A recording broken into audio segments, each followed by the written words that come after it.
Desarrollemos la práctica dirigida de la semana número 3, Filosofía Contemporánea. La pregunta 1 dice, de acuerdo con la filosofía de Augusto Comte, lo que debemos hacer es buscar los enunciados correctos. Ahora nos ubicamos en la filosofía del siglo XIX, en específico el positivismo de Augusto Comte. A ver, ¿qué dice la primera expresión? Dice, los dioses son producto de la ignorancia sobre las verdaderas causas de la naturaleza. ¿Qué debemos recordar? Vamos por este lado. Debemos recordar que Augusto Comte en su tiempo buscaba reorganizar la sociedad francesa y él piensa que la puede reorganizar haciendo un estudio científico social, lo que va a llamar física social o sociología. Ahora, esta física social será dividida en estática y dinámica. Nos importa la dinámica. ¿Por qué? Porque esta habla de la evolución social, el desarrollo social. Y para Comte, la evolución social es un desarrollo intelectual, un progreso intelectual. Eso significa que las sociedades se han desarrollado intelectualmente. De ahí que el primer estadio, de ahí pues su ley de los 3 estadios, el primer estadio se llama teológico, donde se explicaba el mundo en base a los dioses. El segundo estadio metafísico, una explicación era racional, y el último, llamado positivo o científico, donde las explicaciones eran en base a las leyes, en base a la ciencia. Recuerda, las leyes describen relaciones entre fenómenos, de ahí que se puede predecir. Y por eso la frase, ¿no? La frase, ver para prever, el carácter predictivo de la ciencia. Regresemos. Vamos. La primera afirmación dice, los dioses son producto de la ignorancia sobre las verdades. De esa manera, eso es cierto, porque responde al primer estadio, al estadio teológico o ficticio. Dice, para Comte, la historia de las sociedades se debe al desarrollo intelectual. Las sociedades, en un estadio teológico, explican los fenómenos naturales en base a lo divino, en base a los dioses, ¿sí? La segunda expresión, la segunda afirmación, dice, ¿la ciencia no puede captar las esencias? Claro, correcto. Esto respondería al estadio metafísico, donde se habla de una explicación especulativa, racional, de que se introducen conceptos como causa, esencia, absoluto. Sí que lo hemos comentado. Por eso, la ciencia no capta las esencias, sino las describe. Describe relaciones entre los fenómenos, hemos dicho, ¿sí? Ya está. La pregunta, entonces, 1 tiene como, ¿no? Correctas la 1 en romano, 2 en romano, pero ¿qué nos dice la 3 en romano? A ver, dice, ¿el estadio metafísico se basa en observaciones? No, pues el estadio metafísico o abstracto o racional tiene que ver pues con una explicación metafísica, racional, abstracta, tiene que ver con una explicación filosófica, especulativa. De esa manera sería incorrecta, ¿sí? Sería incorrecta. Como hemos dicho, las correctas serían 1 y 2. Por eso sería la B, la D de dado, la D de dado. Vamos con la pregunta número 2. Dice, a partir del análisis marxista, las denominadas condiciones materiales de existencia corresponderían a... Muy bien. Otra vez nos ubicamos en el siglo XIX, en específico la filosofía de Marx, el marxismo. Vamos a su análisis social. Marx entiende que el hombre es un ser social. Eso significa que el hombre es resultado de sus relaciones económicas y sociales. Muy bien. Pero el ser social, las relaciones sociales de producción, van a determinar en última instancia nuestra conciencia social. Es decir, nuestra forma de pensar, nuestras ideas, sentimientos. Ahora, para Marx, no solamente el ser social influye en tu conciencia social, también tu conciencia social, tus ideas, influye en tus relaciones sociales de producción, de que Marx planteaba, las circunstancias hacen a los hombres en la misma medida que los hombres hacen sus circunstancias, ¿sí? El aspecto económico es importante, pero también el aspecto cultural es importante. Las ideas pueden cambiar una realidad social. Ya, eso es a un nivel micro, ¿no? O sea, a un nivel del hombre. Vamos ahora a un nivel macro, un nivel sociológico, donde Marx habla de que lo económico, las relaciones sociales de producción, responden a una base económica, mientras que las ideas, la ideología, la cultura, responde a lo que llama superestructura. Con esto Marx está desarrollando una suerte de sociología marxista, porque entiende que la sociedad es como si fuera un edificio. O sea, hablemos de una arquitectura social. Mira, la infraestructura o base económica, o también llamada pues estructura económica social, tiene que ver con los modos de producción, tiene que ver con las relaciones de producción, ¿sí? En base a esto, que es lo material, lo económico, la producción, se desarrolla pues las ideas. Por ejemplo, una forma de organización estatal, el derecho, las ideas religiosas, filosóficas, artísticas como científicas, ¿no? Si pensamos, si pensamos en Mileto, donde surge la filosofía, hubo un gran desarrollo económico, ¿sí? Además del esclavismo, que permitió el desarrollo de la filosofía, que permitió que aparezca la filosofía. ¿Te das cuenta? Entonces, que aparezca, que se desarrolle esa parte ideológica, ¿no? Pero también te decía, esa parte ideológica, las ideas, la filosofía, la ciencia, influye en la producción y se da una constante, entonces, contradicción entre la base económica y la superestructura, ¿sí? Con esto te comentaba, volvamos, volvamos que Marx nos plantea una suerte de arquitectura social. Entonces, la pregunta 2 es puntual. A partir del análisis marxista, las denominadas condiciones materiales de existencia corresponderían, ¿sí?, a la estructura. Sí, corresponderían a la estructura. Vamos a la pregunta número 3, ¿sí? La pregunta número 3 dice, con respecto a la filosofía de Nietzsche, determine si los siguientes enunciados son verdaderos o falsos. Nietzsche también se ubica en la filosofía del siglo XIX. Recordemos, su filosofía es conocida como voluntarismo, donde también nos propone un vitalismo, en el sentido de que el hombre es vida, el hombre es el sentido de la tierra, vida también, que quiere decir voluntad de poder, incremento, fuerza, sexualidad, ¿sí? De ahí nos habla de valores vitales, recordemos. Vamos por acá. En esta diapositiva, ¿qué podemos explicar sobre Nietzsche? Uno, recuerda que Nietzsche cuestiona la cultura occidental. ¿Y por qué la cuestiona? Porque él entiende que la cultura occidental es decadente, y como es decadente, ha degenerado al hombre.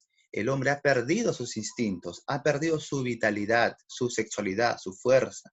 Entonces el hombre sería un animal enfermo para Nietzsche, el resultado de la cultura occidental. Y por eso dirá también, el hombre es algo que debe ser superado. Este tipo de hombre que ha perdido su vitalidad es algo que debe ser superado. De ahí que plantea que Dios es la antítesis de la vida. Dios es la negación de la vida. ¿Dios qué significa en Nietzsche? Dios es una metáfora. Dios quiere decir verdades eternas, verdades absolutas que se han ido construyendo y han ido limitando al hombre. Por ejemplo, el creer que la moral verdadera es la moral cristiana, expresada en la caridad, en la solidaridad, en la compasión, en la debilidad. Ese tipo de moral, ese tipo de cultura ha limitado, ¿sí?, ha hecho que el hombre niegue su vida. Por eso, si Dios es una metáfora que representa las grandes verdades, estas serían la moral cristiana, la ciencia, ¿sí?, la religión, ¿sí?, el invento de un Dios único y todo eso, ¿sí? Ahora, plantea Nietzsche que Dios debe morir para que viva el superhombre. Estas verdades que se han ido imponiendo, que se han inventado y se han ido imponiendo en la historia, deben ser eliminadas para que llegue un superhombre. Entonces, el superhombre es aquel que ha recuperado el sentido de la tierra, ese vitalismo, ¿no? Aquel que siempre busca incrementar su poder, su fuerza, ser superhombre es ser libre. Claro, ser libre. ¿Ser libre para qué? Para superarnos a nosotros mismos, tanto físicamente como intelectualmente. Regresemos por acá. La pregunta 1 nos habla de ver qué enunciados son verdaderos o falsos. La expresión, la primera, ¿sí? La afirmación dice, ¿la muerte de Dios representa el fin de toda certeza? Claro, la muerte de Dios, el nihilismo nietzscheano, quiere decir la muerte de esas verdades absolutas, ¿sí? Que antes pensábamos que eran, pues, ¿no? Eran verdades, que las seguíamos y todo eso. De esa manera, la primera afirmación sería verdadera. Para Nietzsche, la muerte de Dios representa el fin de toda certeza, de toda verdad absoluta. El segundo enunciado dice, no hay hecho moral o no hay hechos morales, sino interpretaciones morales de los hechos. Claro, para Nietzsche no existe una verdad, no existe una idea de justicia, una justicia absoluta que el filósofo logra contemplar en un mundo inteligible y por eso el filósofo da buenas leyes que todo el mundo debe seguir, sino existen diferentes interpretaciones, diferentes formas de entender la justicia, ¿sí? Por eso no hay verdad, solo existen distintas interpretaciones, distintas perspectivas, o sea, existen verdades relativas. No hay verdad absoluta, única. Las verdades son relativas, de que existen diferentes perspectivas. Vamos con el tercer enunciado. La ciencia positiva hace posible, ya, la idea de orden y progreso no la plantea Nietzsche. ¿Quién la plantea? Augusto Comte. Entonces, esto sería incorrecto, ya que Nietzsche también está en contra del progreso. Él piensa que el progreso es un invento, es un mito. Después, la 4. El hombre es la meta hacia... A ver, para Nietzsche el hombre no es un ser acabado, definitivo, sino es un ser que se va superando a sí mismo, ¿sí? De ahí pues la idea de un superhombre, ¿no? Un superhombre que crea un sistema de valores, la sigue, pero luego la destruye para crear otro nuevo. Sigue esto que es nuevo, luego lo destruye para crear un sistema de valores nuevo, una nueva filosofía. Así el superhombre busca, como te comentaba, superarse a sí mismo constantemente. De esa manera, las dos primeras son verdaderas y las dos últimas son falsas. La pregunta 3, la clave sería la B. Vamos con la pregunta 4. Dice, identifique el autor que consideró que el hombre es irreductible a una esencia estática y absoluta. El hombre es posibilidad. Este término, el hombre es posibilidad. Vamos a marcarlo. El hombre es posibilidad total. Ya. Esto nos lleva a la filosofía del siglo XX, en específico la filosofía de Martin Heidegger. Sí. En referencia a lo que plantea como la analítica existencial o su antropología filosófica. Hemos dicho hace un momento que Martin Heidegger buscaba comprender el sentido del ser. Los filósofos han confundido ser con ente, entonces él quiere aclarar, ¿no? ¿Sí? ¿Cuál es el sentido del ser? Y él piensa que la única manera de comprender el sentido del ser es investigando al hombre, ya que el hombre es el único ente que se pregunta sobre la vida, se pregunta sobre su existencia, se pregunta sobre el mundo. Por eso es el hombre la ventana para la comprensión del sentido del ser. Y hemos dicho que en todo lo que manifiesta el hombre, en su lenguaje, está el ser. Cuando decimos ella es bella, 2 más 2 es 4, utilizamos la palabra, ¿sí? Ser. Utilizamos el es. De esa manera, investigando al hombre, podemos comprender lo que es el ser. Esta analítica existencial que nos lleva pues a explicar los modos de existencia, o sea, en los modos en los cuales se manifiesta la existencia humana.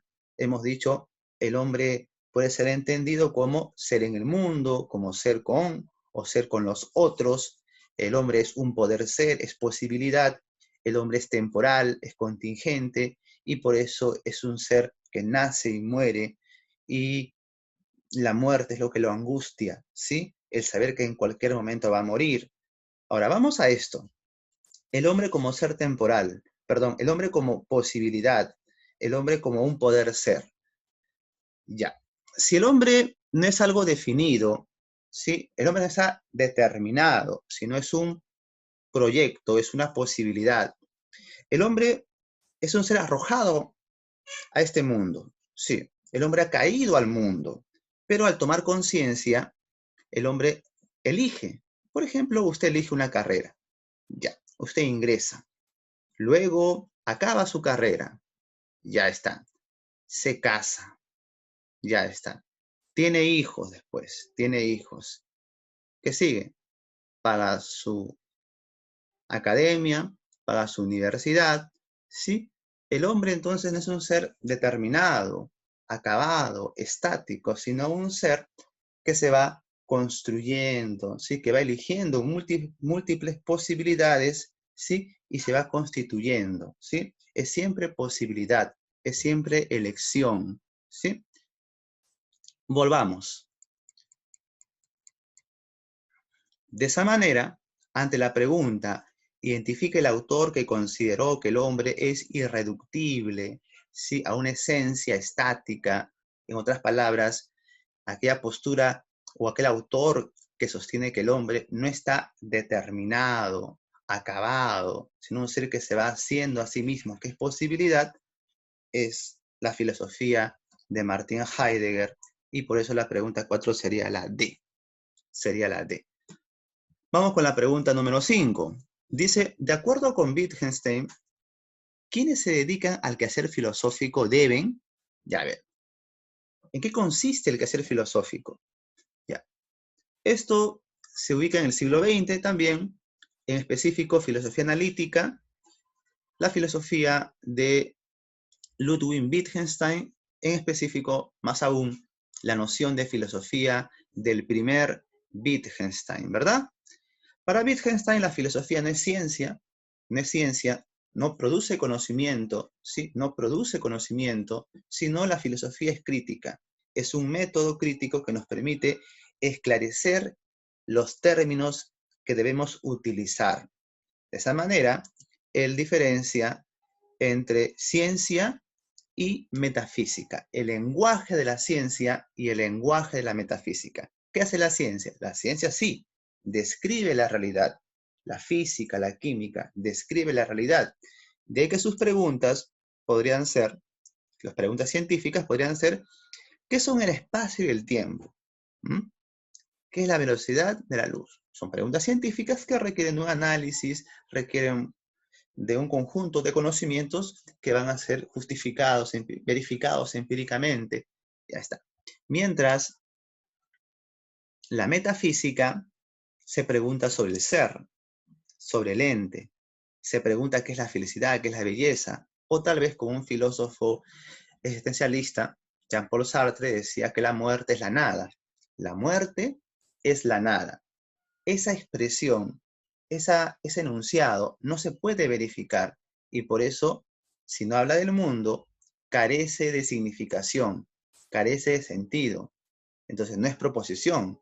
Una proposición, como las leyes científicas, describen la realidad, describen fenómenos. Es por eso que Ludwig Wittgenstein, en su primera etapa, va a diferenciar la proposición, la ciencia, y la pseudo proposición metafísica, ¿sí?